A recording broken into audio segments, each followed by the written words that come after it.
Barbie boy in a Barbie world. Oh, mommy, he has his Barbie bandana. He says I got it from the Barbie Gap collection. Yeah. My mommy didn't get anything, but I got a bandana. It's really nice.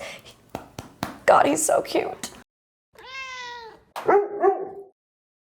He didn't wear it to the Barbie movie though, because he didn't come to the Barbie movie, which leads me perfectly into today's video. Yes, we were talking about everybody's favorite topic on this channel, the doggies. I know why you're all here. It's fine. I get it. Nobody's here for my fashion. I understand. You're here for the dogs. I get it. That's okay. I'm still gonna make fashion videos every now and then because you can't stop a girl who loves fashion, but I do love my dogs just as much, if not even more. So I love talking about them just as much as you love watching them. And today I want to talk about places and times where I choose not to bring my guide dog. This is a question I've received from the beginning of time. Wow, can you guys believe I think this year is 17 years as a guide dog user, which makes me feel ridiculously old. Look at the 4 of them, my 4 babies. God, 29, 4 babies deep. Well, 5. One of them's a cat though. She's not very useful. More of a nuisance, but very cute. You can see her in this video recently that I did where I dyed my hair to match her, twinning. Anyways, I've always been asked, when do you not bring your guide dog? Particularly on my YouTube channel. And for the longest time I was like, basically no, I bring them everywhere. I bring them basically everywhere. And that was true, but things have changed. Dogs have changed. I have changed, my life circumstances have changed, things evolve, and so I wanted to sit down and talk about it. I think this is one of those topics that's different for everyone. So if you're coming to this video as a guide dog or service dog user who's more new to the world of having a floofy companion by your side, and you're looking for a little bit of guidance, I hope this helps you, but just know that this is gonna be something that you're gonna navigate perfectly fine on your own, and you're gonna learn as you go, just as I have. And also I want to make it clear that I'm just sharing my perspective, my experience, and if you are ever in doubt, call your guide dog school, call your trainer. Every school and every trainer is going to have different rules. I'm basing this off of my experience with my 4 dogs, my experience as a guide dog user of 17 years, based on having my dogs all come from the same school with the same rules. So when I first got my guide dog, Gypsy, I had a pretty average standard life. I was 13 years old. I went to middle school and high school with her. I just had a very average life. I would go to the shopping mall on the weekends, go to friends' houses, go trick-or-treating. I just did normal kid teenage things with my dog. I would leave her when I was going to high school parties during my party girl days. I wouldn't bring her to those. But that was really that, and movie theaters were really the only places that I wouldn't bring her. Movie theaters has always just been one of those ones where I'm why would I take her? Typically I've always driven to, I haven't driven, hell no, but I've been driven, either taken an Uber or mostly I'm going with friends and family and they drive. So usually I'm in a car, you park it, you walk 20 steps into the theater, get your popcorn and sit down for 2 hours, and then you walk out of the theater and get in a car again and go home. So it's just usually not worth it, particularly because a lot of movie theaters don't tend to be the most clean places. Maybe you go to bougie movie theaters and they are, but I feel for the most part, the ones that I go to have sticky Coke spills and popcorn remnants all over the floor. And it's just my dog isn't helpful in that environment. They're also typically really loud, though my dogs have all been fine. The odd time I have taken them, they're fine. They've been in louder environments than that. Yeah, it's just, there's really no reason. Other than that though, I always brought her everywhere. And then in the latter 2 years of her career, she traveled a ton with me, and yeah, that was my speaking career. She would lay on stage when I would speak. But by the point in our working journey that she started having a bit more of a hectic lifestyle, she had really learned to trust me. Like, she knew she was safe with me. She knew she could trust me. She knew everything was going to be okay because she had been through so much with me already in very normal, average, standard life circumstances. Then she passed away. I quit my job, moved back in with my parents after living on my own in the city, and kind of slowly started building up my own business. I started my own speaking career. I also started social media at that time. But my life was, again, really kind of pretty average. Like, it went from being kind of hectic and crazy to back to being very average when I got Gallup. So I got Gallup a couple months after Gypsy had passed and a couple months after I'd quit my job and moved back in with my parents. And I was just starting life over again, starting from scratch. And really, the life I had with Gallup for quite a few years was very simple. I would go to Starbucks and go get my nails done and go to the drugstore and the grocery store. And so once again, he really spent years building up this like trust and comfort with me of living a pretty normal life before I like moved to LA and started traveling a ton again, and like life got more crazy and I started bringing him to these like VidCons and all of this crazy stuff. And I started sometimes leaving him, like say VidCon. I realized like those days were really freaking long, like really goddamn long and really crazy and busy. And so he'd come with me throughout the day to most stuff. And then once I realized like he was tapping out and he was tired, I would put him in the hotel room. He would get a nice good night's sleep and I would go party. Or even if it wasn't a party, like even if it was an environment where it was totally comfortable to bring him, I still would maybe like just, if he's tired, it's not safe for him to guide because he's not like sharp and with it. And B, like that's not fair. He needs to sleep. I'm not gonna push him to work when he's like, eyes are half open. And he's like, Mom, I'm tired. You know, so I start being like, okay, certain things I'm not gonna bring him to sometimes. And then he retired and I got Benny. And that was in this weird time where like COVID was still a thing, but the world was like starting to open back up. But my life certainly wasn't this hectic travel schedule that Gypsy had near the end of her career, Gallup had near the end of his career. So Benny was kind of having the same intro that they had, a more quiet, calm life. But unfortunately, like things didn't work out.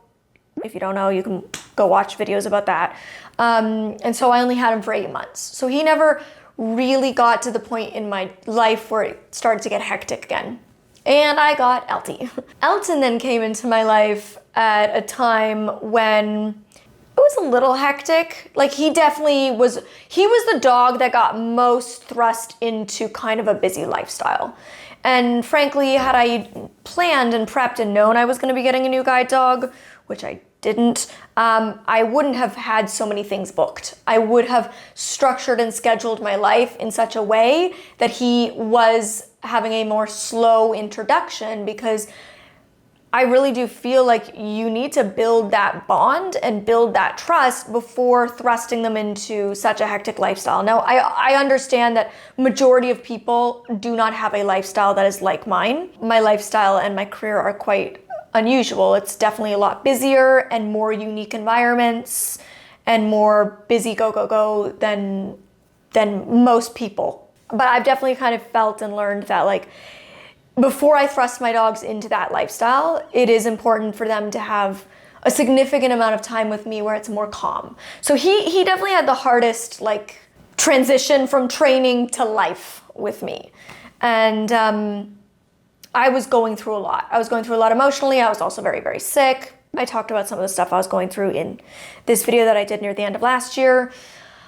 But it was definitely difficult, and I've had to like adapt a bit more with him. Like I'm kind of at this point in my life where I'm realizing that based on my lifestyle, my needs at this point in my life, and based on him, who he is and what his needs are, bringing him everywhere all of the time just doesn't make sense.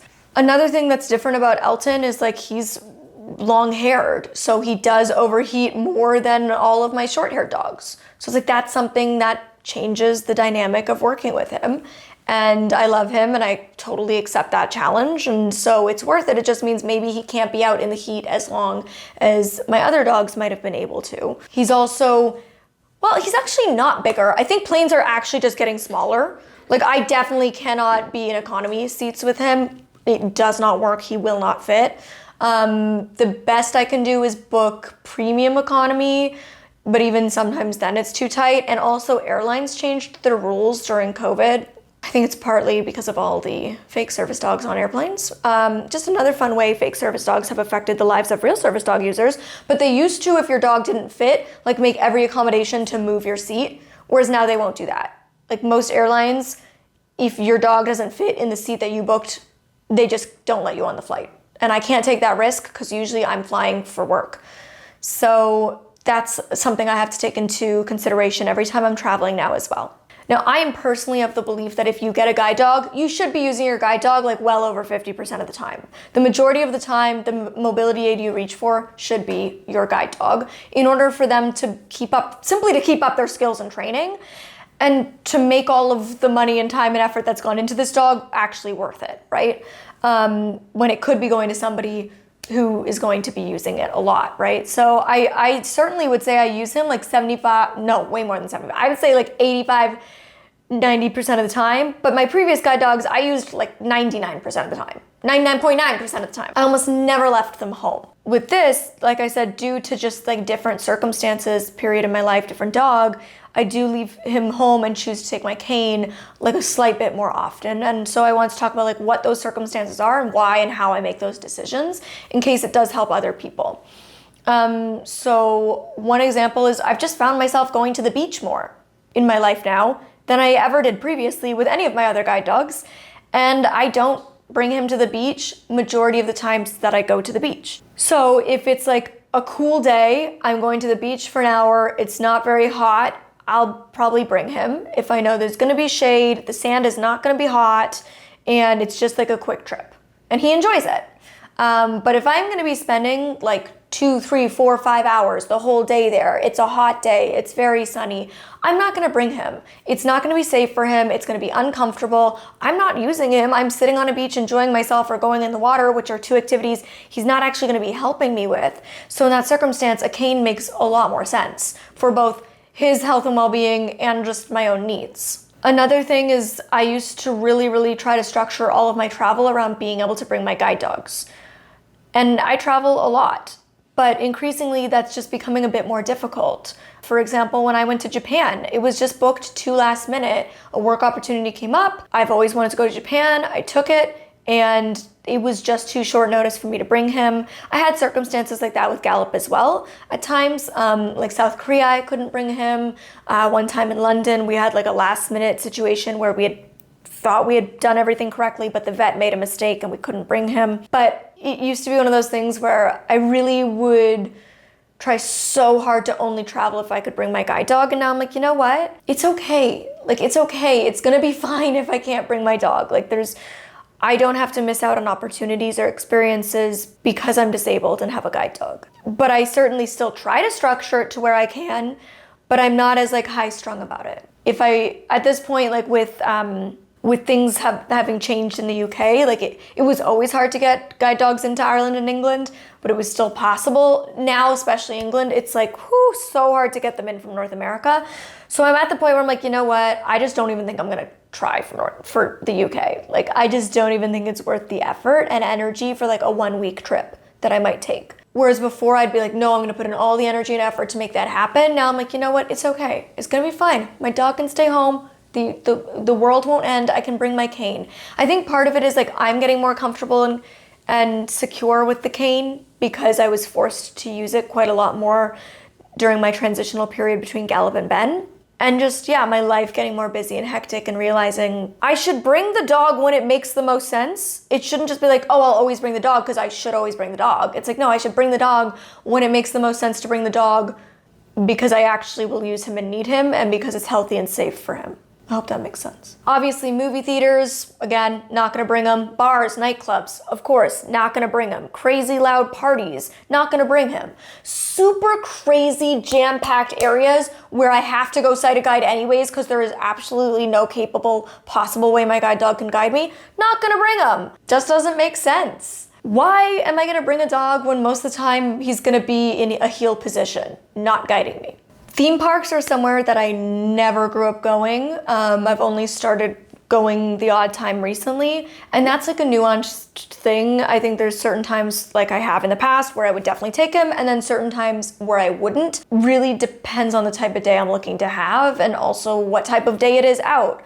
I think ultimately where it used to just be my instinct to just bring the dog 100% of the time, it's now I look at the circumstance and I'm like, is it gonna be super loud? Is it gonna be super crowded? Is it gonna be super hot? A really ridiculously long day that's needless for him because I'm not really walking that much. Or I'm actually walking way too much and I'm not gonna be able to give him any breaks and it's gonna be past the energy levels that he has to be able to work and give out and I can't get him safely for breaks. Or he's gonna get super dirty, like just filthy. Like I'm just like, why put him and me through all of that? If it's gonna be more of a headache for me to bring the dog, then I probably shouldn't bring the dog and I should just give him the day off. And as long as I'm still using him like 90% of the time, that's okay. And I guess I just felt this all or nothing mentality for a long time, and I don't anymore. I just had a lot of guide dog using friends or service dog using friends who wouldn't bring the dog all the time. Sometimes they'd show up with their cane and they'd be like, oh yeah, because XYZ, I decided to bring my cane today. I was like, oh, that's so weird. I never do that. And now I'm just doing that. I think actually that's more common. Like I think the way I never would leave my dog behind is less common than looking at the circumstance and being like, maybe I should leave my dog behind. So I think I'm having a more gray area approach, a more balanced approach to things now. I just wanted to talk about it. I don't know if this is interesting. This is probably not interesting or helpful or useful, but I'm posting it anyways. I don't know. I wanted to talk about it because it was a change for me. It was a change in my perspective, my mentality, the way I work as a handler. And I think many things, as I've said throughout, have contributed to why I've changed over time and why I used to be one way and am another way now. The way my life used to be, it made sense to always bring my dog basically 100% of the time, but the way my life is now, it doesn't. And that's okay. It is okay. I don't need to feel this guilt that I've often felt and sometimes still feel when I leave my dog at home. I don't have to say, I'm not going to do that today because I wouldn't be able to bring my dog and I should be. I'm gonna still do that thing and I'm gonna leave my dog and I'm gonna take my cane and it's gonna be fine. He's gonna be fine, he's gonna survive, he's gonna be so excited to see me, but he's gonna have a fine day without me. And he's not gonna lose his training because he didn't go to the theme park one day with me, or he didn't go to the concert, or he didn't do something with me. Like, you're going to be fine, right? You're gonna be okay if I go to England for a week and I come home. He's ignoring me. He's like, yeah, mom, it's fine. I can work 90% of my life and take a 10% break. It's okay. I mean, they love to work, which is also part of my guilt when I leave them, but I know that when I'm leaving them, I am leaving them for their benefit and for mine. So it's a nuanced topic. It's different for everybody. Everybody's dog is different. Everybody's life is different, and everybody's needs are different. So I guess what I'm saying is if you're like me and you feel like if you can't bring your dog, you shouldn't do things, or that you should be bringing your dog 100% of the time, that isn't the case. As long as you're using your dog most of the time and keeping their skills up, like the dog is something you're supposed to benefit from. You should be using them when you do, you know? So I guess that's it. like in Barcelona, it was too hot for him. It was not safe. It was not safe for him. It was not healthy for him. But I still wanted to go out and experience Barcelona. I think I now need to make sure everywhere I go all of the time, I'm packing my cane with me in case I ever need to like give my dog a break in the hotel room. I did not have my cane in Barcelona, and I live to regret it because I was living my life on sighted guide when he was in the hotel room, living his best life, happy that he was not dying of heat stroke. And I was missing having more of a mobility aid and freedom than simply a sighted guide. Speaking of my cane, if you are in the blind community and struggling to accept needing to use a cane, click right there. That video is, that's for you, okay? And if you're just a guide dog lover and you want another guide doggy related video, you can click right here to watch this one. And I hope this was helpful, and if it wasn't, too bad. Maybe the next one will be. I love you guys. Thanks for hanging out with me, and Elton, thanks for hanging out with Elton, and Elton, thanks for hanging out with me too. All right, see you next time. Give your dog a hug for me.